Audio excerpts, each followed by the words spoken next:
Hi, I'm Joe McDonald, and this is Big Mac's Battle Blog.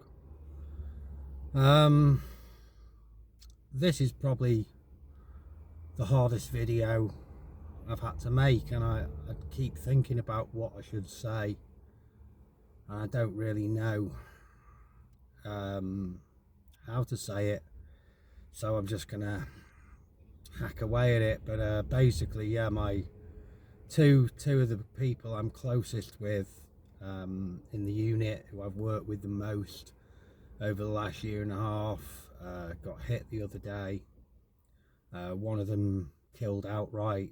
The other one wounded, and he's had some, multiple uh, bits of shrapnel removed from him. He's conscious. He's alive, but the road to recovery is not. It's not a few band-aids and back at work in a fortnight. And yeah, I live with that guy. He's my my closest friend here, so that's been hard. Keep expecting him to come through the door.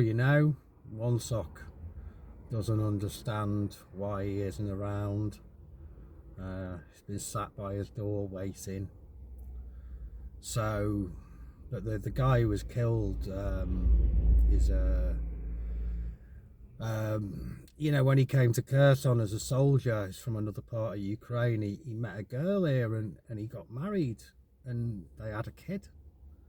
And his daughters have been there. His daughter's a year old, just over a year old, and like she's gonna grow up without a dad now. You know, he taught me like pretty much everything I know about drones and working with them. Like that's so. Not only is he an asset, not only is a good friend of mine and a father to a young daughter, a loving, caring bloke. I remember us interrupting a combat mission together to rescue a wounded hawk in the middle of the road. There's photo evidence of that if you go way back into the channel. I think it was a community post. Didn't know how to edit things back then, so I couldn't put little clips together. So yeah, but it's him being killed is just I never.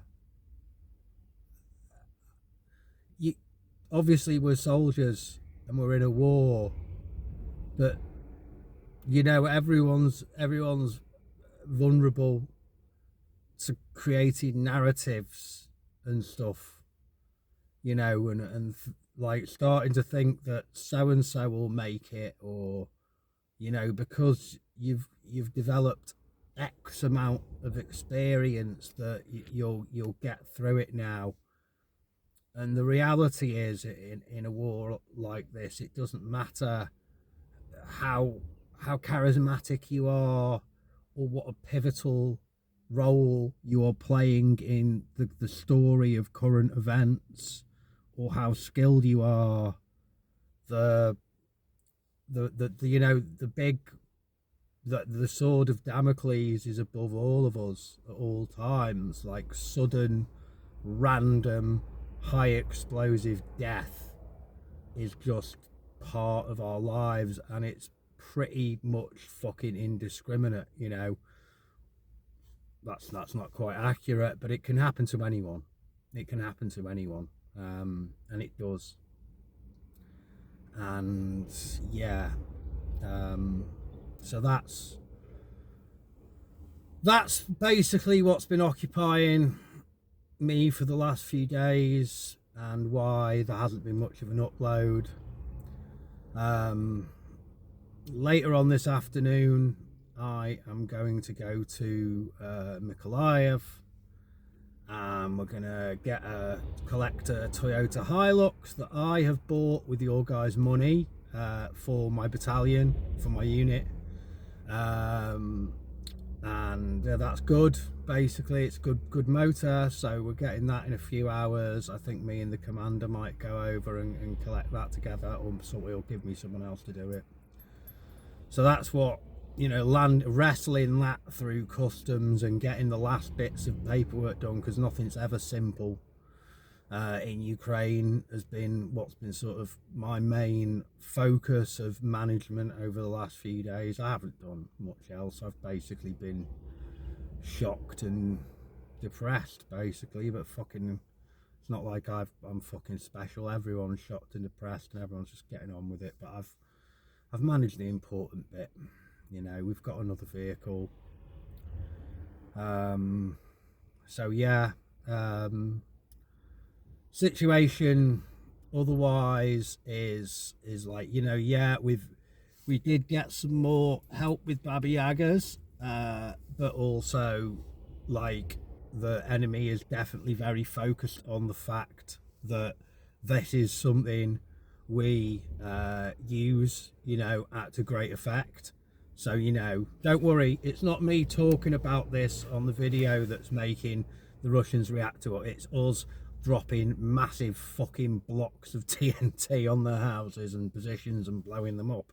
That's making them do it. But it's you know, even if we get like 2 or 3 missions out of a Baba Yaga, 2 or 3 hits, and a hit with a Baba Yaga is 99% of the times always a kill, or at the very least an incapacitate and destroy equipment, you know, then yeah, you know, it's worth the money. But it's nicer when you get, you know, 40, 50, 100 missions out of one, you know.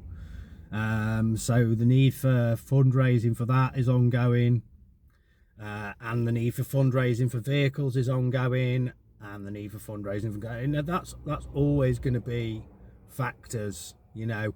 Like, I've worked out that owning Baba Yagas is like owning a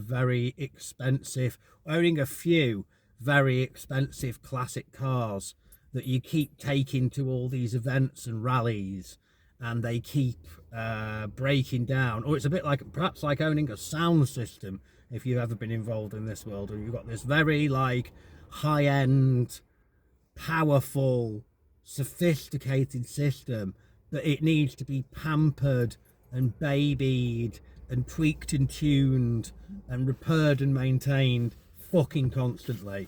So that's what having Baba Yagas is like. So they're super effective, but temperamental, and you know, you need to have enough of them that you can at least have a couple working while the others are under repair or recharge or whatever, you know. So that's a factor. Also, obviously, like, my dad's friend's wife, who's got a young baby, has lost a source of income. There will be a whip around for that between the guys, but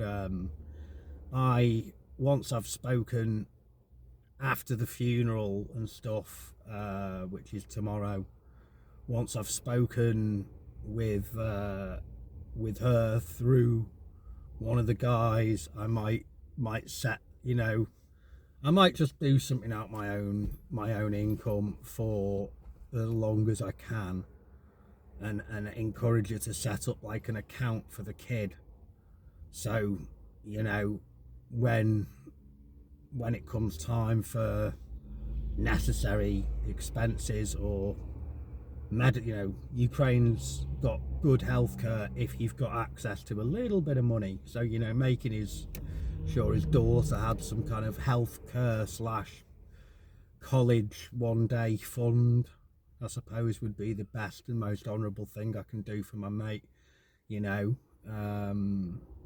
So yeah, like that's probably a good thing to do. Just fucking can't believe he's gone. Can't believe he's gone. Fucking obviously, you know, it's, oh yeah, obviously, well, you soldiers, what do you expect? Well, fuck you, you know what I mean? Like, you fucking, you people normalise that it's normal that there are random shells that fall into the city, and they don't affect me, but it's just like an abstract thing really after a while, and this one really has, you know. I'm just lucky that, it's got to be thankful that it was only 2 guys and not 4 or 6, who got it. You know, so yeah. Anyway, it's goodbye from me, Joe McDonald at Big Mac's Battle Blog, and as always to our Pro Russian and Vatnik listeners, Idina Heuser Lupa.